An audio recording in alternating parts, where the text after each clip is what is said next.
Welcome to Sonatic Ghost Project. I'm Lucan Morn, and today we're taking a closer look at 5 reported paranormal encounters, stories that inspire wonder and invite scrutiny. Roll tape.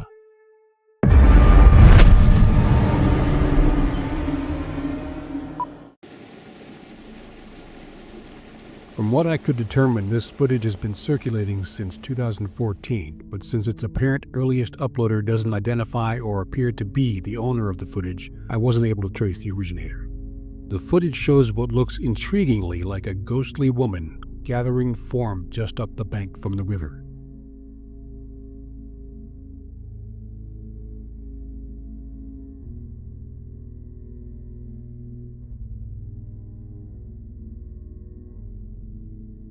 Although the impression that this is the figure of a woman is facilitated largely by the shape that's interpreted as her head. It's important to observe that that portion remains in the same position throughout the sequence, even as the rest of the form is still making its way up the riverbank. It's clearly just part of the tree. Once we exclude that from our evaluation, the impression that this is a woman is quickly lost. But what about this shimmering form climbing up from the river? Couldn't that in itself be a ghostly presence? You're welcome to accept that explanation, but there is a more likely one. The camera is positioned very close to the splashing and spraying waters of the scenic river. A single droplet landing on its lens would create a shimmering effect like this, refracting light and displaying prismatic color. As it gradually dries, the apparent apparition would diminish until only a faint residue remains. I'm not the first to draw this conclusion in the past 10+ years, but the footage nonetheless seems to be accepted as paranormal more often than not.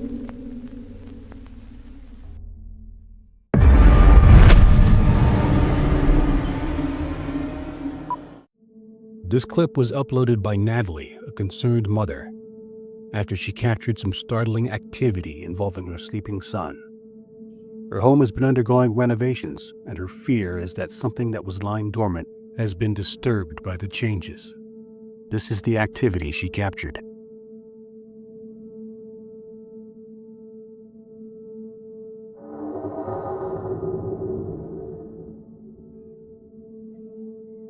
Natalie was startled by what appears to be an unseen force, gripping her son's leg and pulling him onto the floor.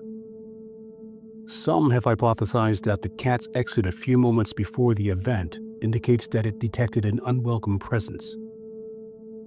Other, more skeptical viewers suggest that the mother may have orchestrated the event with a string tied to the sleeping boy's ankle. But I found the real culprit hiding in plain sight. Yeah, he did it to himself. What really happened was that the boy was in REM sleep, probably dreaming about battling ninja soldiers, space pirate orcs. He threw out a kick that inched him over enough to cause his other foot to slip over the edge of the mattress, and with a final flying backspin kick to an orc skull, he yoinked himself off the bed. No need to invoke a malevolent presence, and certainly no cause to suspect the boy's worried mother of an unkindness. Just a sleepy, dreaming boy, disappointed to find himself on his bedroom floor rather than astride Falcor's majestic back, or whatever.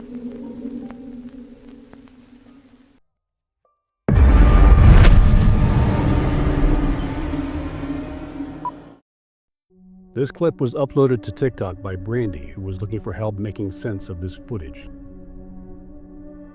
It shows what has been described as a mysterious flash of light, followed by a bright, seemingly glowing face emerging from the room, and then a dark figure can be seen appearing before the door and proceeding down the hallway.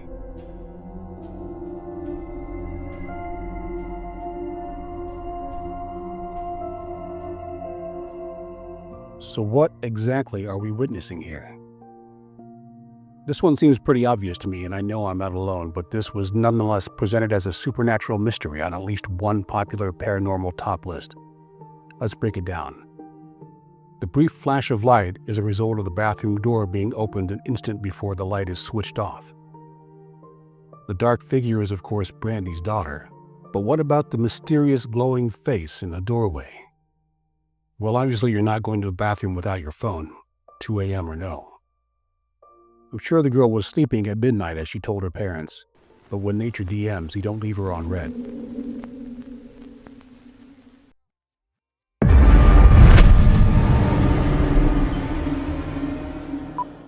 I found this story on an Australian real estate website, couldn't resist.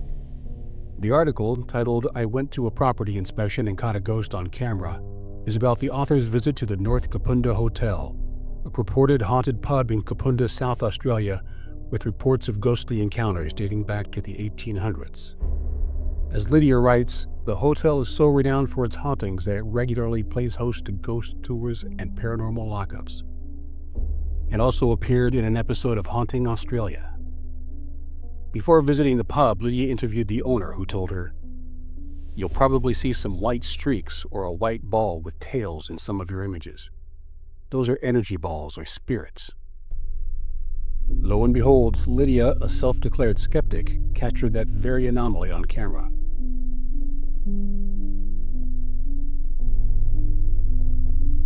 She's not the first. Similar photos from other visitors appeared uncredited in the body of her article. So what did Lydia capture? What exactly is evidenced by these photos?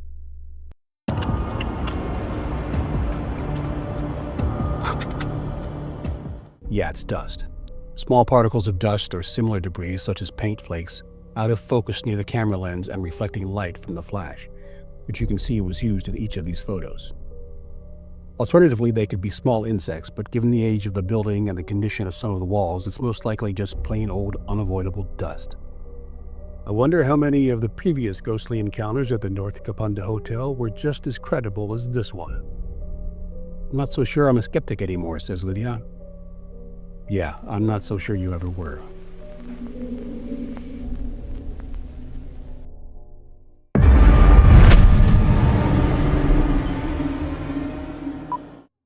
This clip was captured during an incident next to the uploader's home. It appears to show a young boy vanishing into thin air.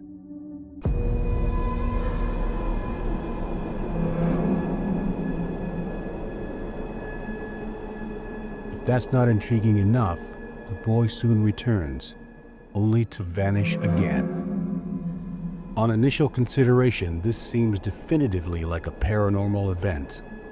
An immaterial being with mysterious intent, flickering in and out of the environment, momentarily manifesting enough substance to be captured by advanced technology, but not enough to be perceptible to the naked eye.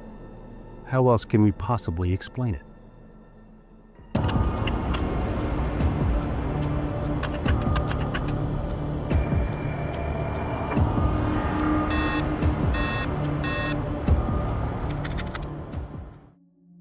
When evaluating footage like this, it's important to understand that cameras are not infallible arbiters of truth. Here we're looking at smartphone footage shot at a distance at night.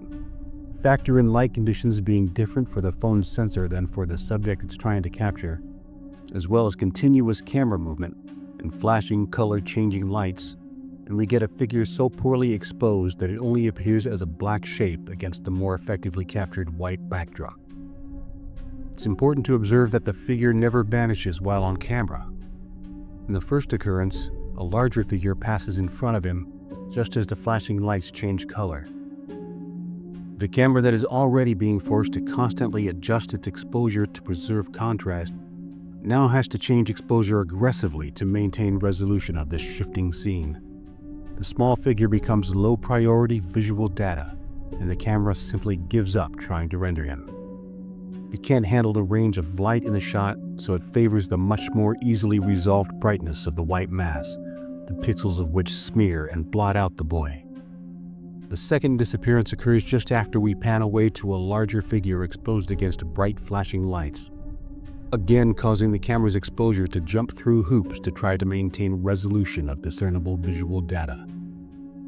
Here, it's easier to discern the residue of the boy's obliterated pixels splashed against the car door as the camera loses its grip on him.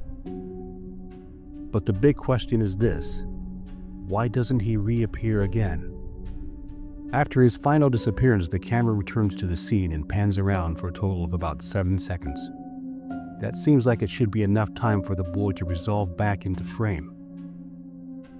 But the camera's more rapid movement makes it even less likely that it would be able to resolve the figure that it struggled with while relatively still.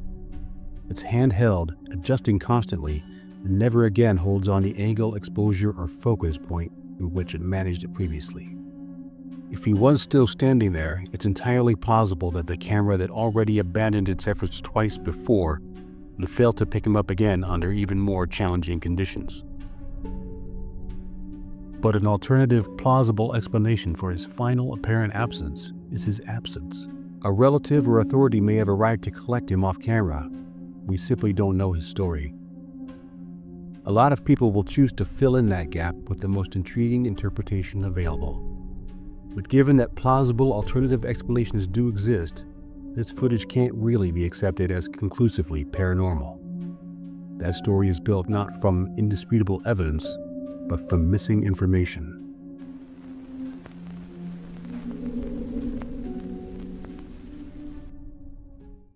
Thank you for watching.